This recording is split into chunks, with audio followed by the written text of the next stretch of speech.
everyone, it's Shane Kanto, your Wasteland reviewer, and this is a very special review because this is my first review that I'm posting to my channel that isn't on a film that I saw in theaters.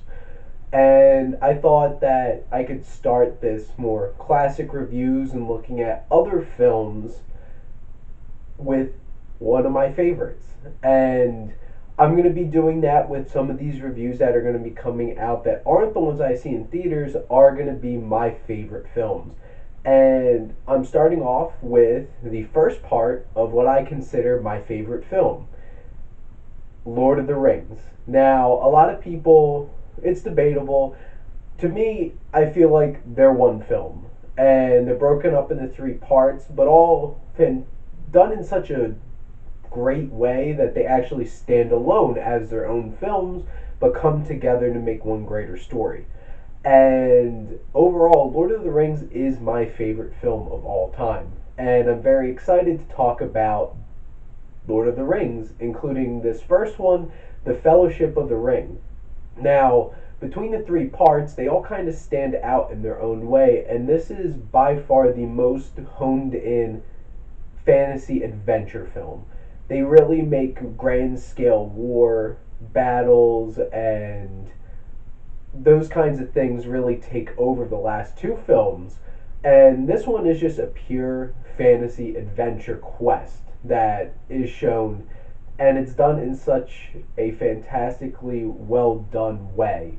And Peter Jackson did such a fantastic job bringing these three books together and creating one giant film and splitting it up into three standalone parts that in each of their own right stand as great films. And to start off with Fellowship of the Ring, what Peter Jackson's able to do is set up this world in a believable and engrossing way and build off of this whole mythology, and the exposition is done very well in this film, including the prologue that we get, voiced by Cate Blanchett, about how the ring came about and where we lie in the history of Middle Earth now. And it's exciting, exhilarating, and one of the best pieces of exposition I've seen in a film. And a lot of the exposition throughout this film is done in an effective way, and many points used to great tense and building of tension to build up to certain reveals, certain characters, certain creatures that are actually shown in this film and are able to debut.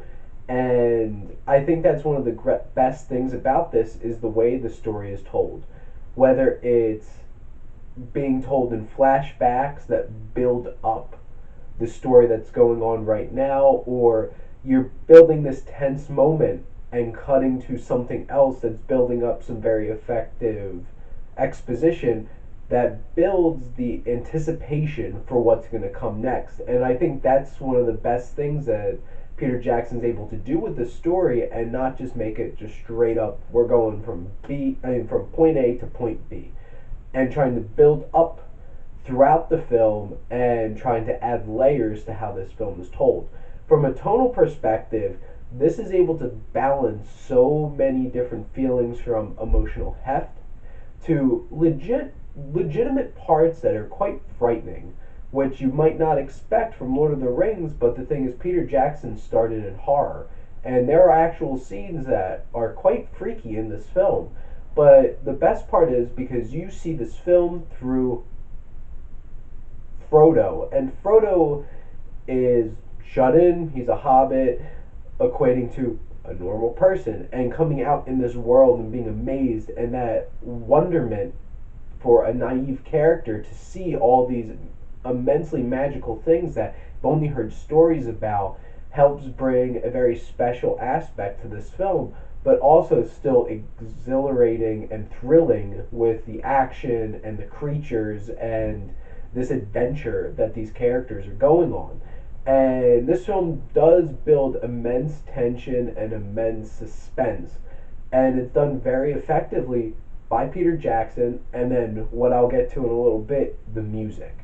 And overall, Peter Jackson does a fantastic job of balancing this story, which he helped write along with two other writers. And you have 9 characters in this fellowship trying to balance all those characters, and they all get their points to shine. They all get to have their moments.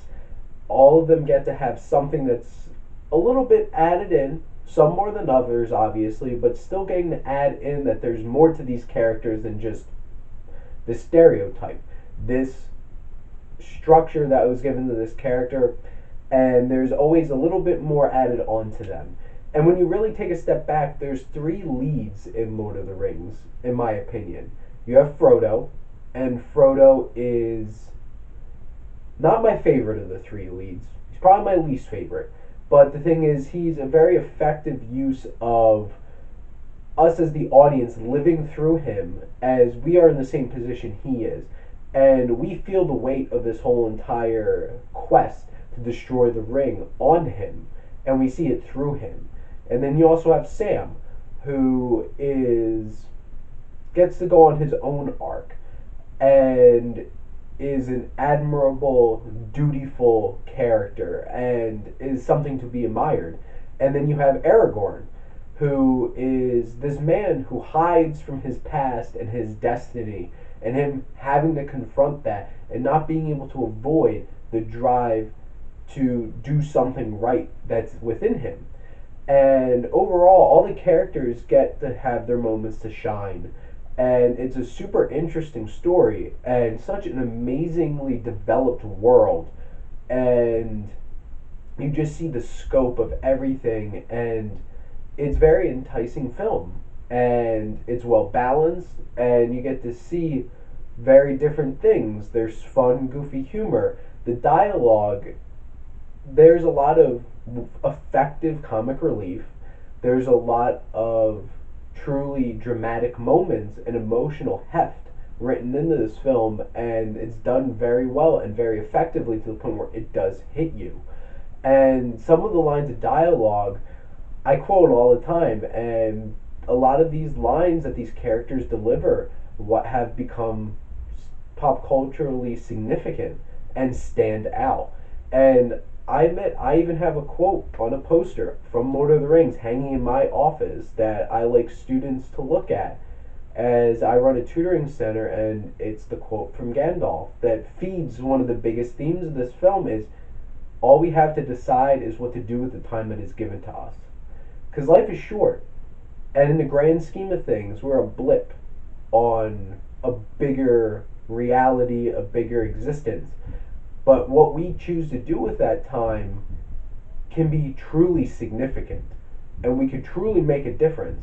And that's the big thing that Frodo is confronted with in this film, and this trilogy altogether, and what most of these characters are, because they're either hiding or living in a little hobbit hole, or being not caring about the other races in this world and being so absorbed in their own lives and with their own people, and not realizing that they are part of a greater thing and that they make a huge influence on a lot of different things and a lot of different people and a greater existence, and they could truly make a difference. And that is what the story is about.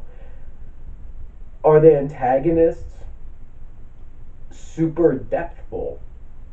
Do they have to be?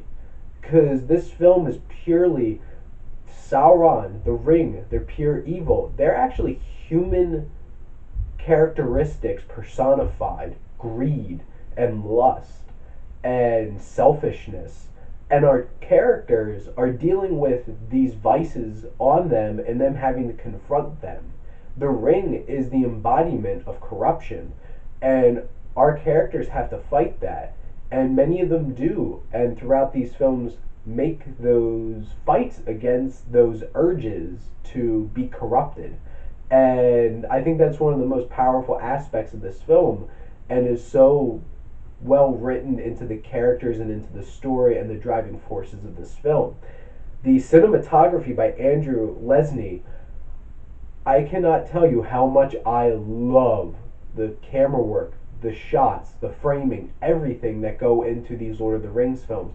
There's all inspiring shots of that just immerse you in this world that is created, and it's not a real world, but you feel it. You feel like you're actually there because some of these shots are so engrossing and give you such a scope of a real world. They don't have to use as much CGI because they show real landscapes, real shots using models, and it really makes the texture feel like this is real in front of you. And that was the greatest achievement of the cinematography in this film. The action is well shot and intense and might be a bit quickly edited, but the thing is, you still get a sense of what's going on, and that hits. That's effective, quick edits in action is when you could still feel like it's going on, but feel that impact of those hits, those stabs, those slices with a sword, and you feel the abrupt shot of them in that frame, and they are able to do that in a fantastic way in this film. And some of the shots, the framing shots, are just so gorgeous and beautiful and can stand as their own art. And I think that's one of the greatest achievements you can say about the photography in a film is when you look at a still in a film, it affects you without the motion. You just see it and it impacts you in that way. And there are many shots in this film that really hit that.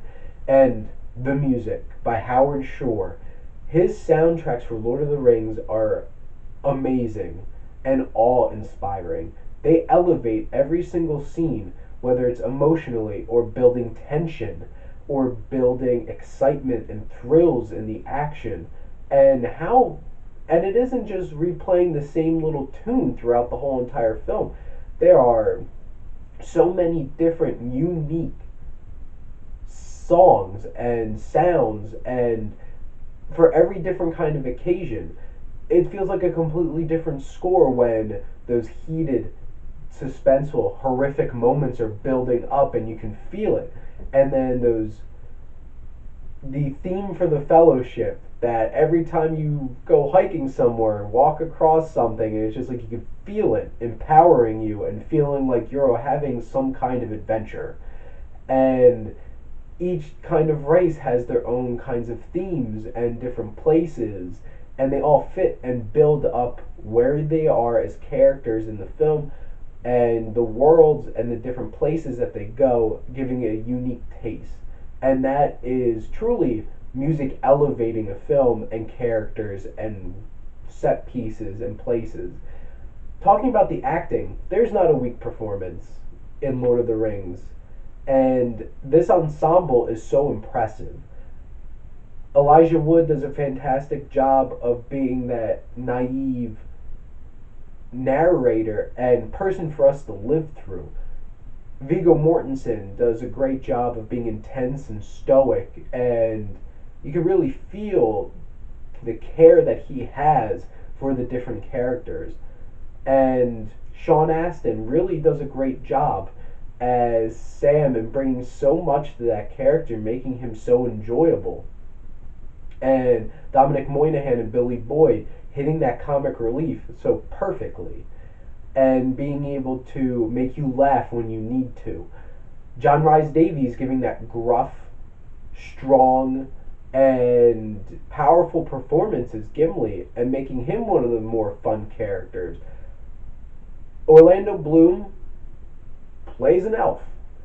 He does, to be perfectly honest, Legolas probably has the least amount to do with any of the characters in this, but he does the physicality very well, and that's the biggest part about Legolas is his ability to fight and him to bring it when trying to protect others, and that was done well.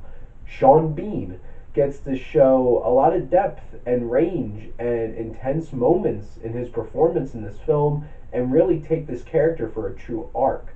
And then the only performance out of any of these films that got nominated for an Oscar was Sir Ian McKellen as Gandalf.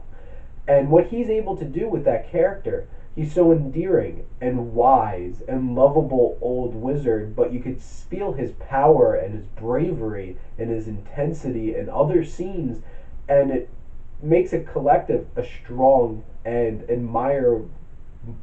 admirable character that you absolutely love and lives on as a pop culture icon. And all those Gandalf memes, you shall not pass. And some other things that I wanted to talk about in terms of this film, the costume design, the production design, the sound design are all so well done to make such a believable world that stands out. The costumes, they look real and really gets you engrossed in this world that they live in and the different races and their different clothing and the makeup that is used to create these creatures and the sound effects that bring them to life where it sounds like, especially the scene with the Balrog where you could just hear it in the deep of Khazad-dûm echoing those sounds, the fright, the light, the fire coming, and how realized and impressive all these scenes are when they're rowing down the river and seeing these monstrous statues of the former leaders of the human mankind of their race standing there majestically just gives you the scope of some of the things in this film. Moria is so worn and disgusting, but so epic in size. And the cave troll and the orcs and the Balrog are so well designed, and the special effects are still really impressive 16 years later. I'm so impressed having just watched this again, seeing how this CGI looks better and more believable than a lot of films that come out now, and that's really frustrating, but also a testament to how amazingly put together this film was and how Lord of the Rings has been put together. And Fellowship is such an amazing adventure and does such a great job of building to an arc for so many of the characters where by the end it doesn't feel like boom, cliffhanger.